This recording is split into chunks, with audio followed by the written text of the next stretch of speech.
Bienvenue dans vos conseils du libraire. Le livre dont on va parler aujourd'hui est un livre extrêmement important. Un livre qui a une valeur historique extraordinaire.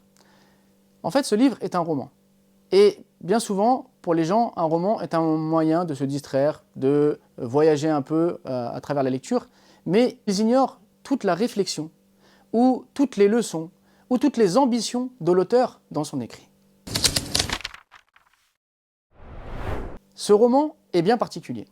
Il a été écrit en 1936, dans l'Algérie qui était à ce moment-là colonisée.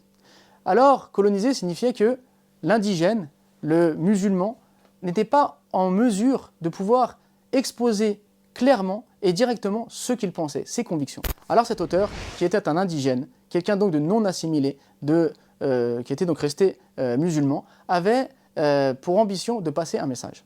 Ce message, il l'a passé à travers un roman puisqu'il n'avait pas la possibilité de donner son message de manière directe. Donc il a voulu le faire de façon indirecte. L'objectif de son roman est donc de montrer que le tawhid est la voie pour s'épanouir, est la voie pour renaître, est la voie pour vivre dignement. Que pour vivre dignement, il faut faire preuve de tauba, c'est-à-dire se repentir, quitter ce système qui veut nous assimiler, qui veut nous faire perdre nos valeurs, pour le système du tawhid qui est lui au contraire libérateur. Donc le système de ses ancêtres, le système de ses parents, le système de toute une société qui est petit à petit privée donc de ses valeurs pour une doctrine coloniale, une doctrine d'assimilation, une doctrine finalement de destruction de l'identité même et de la foi de l'individu.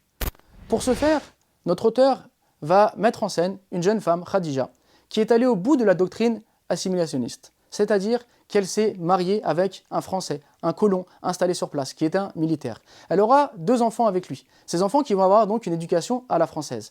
Mais elle aura une prise de conscience. Elle va vouloir donner à ses enfants l'éducation religieuse qu'elle avait eue dans son enfance. Donc leur faire connaître l'islam, leur faire connaître la langue arabe. Elle va donc apporter à ses enfants un professeur personnel qui va leur faire des cours personnalisés afin justement de les rééduquer, si on peut dire. Sauf que les enfants ne vont pas suivre la voie proposée par leur mère. Il va y avoir un conflit entre cette femme et son mari. Et les enfants vont vivre toutes sortes d'épreuves. Et ces épreuves vont les éclairer et leur montrer que leur mère avait raison. Ce roman, Myriam dans les palmes, écrit en 1936, est vraiment donc d'une grande valeur, comme on l'a dit, historique, mais également d'une grande valeur en termes de réflexion, en termes de valeurs morales qui sont diffusées. Et surtout, ce qui est très fort, c'est que l'auteur l'a écrit d'une telle manière qu'il y a deux lectures possibles. Une lecture où on pourrait penser que c'est un roman qui n'a aucun intérêt, qui raconte juste une histoire dans l'Algérie coloniale entre un homme donc colon et une femme musulmane assimilée. Mais lorsque la lecture se fait avec intelligence, on découvre alors tout un message d'une profondeur extraordinaire qui mène la personne vers la tauba et qui mène la personne à redécouvrir la valeur du tawhid.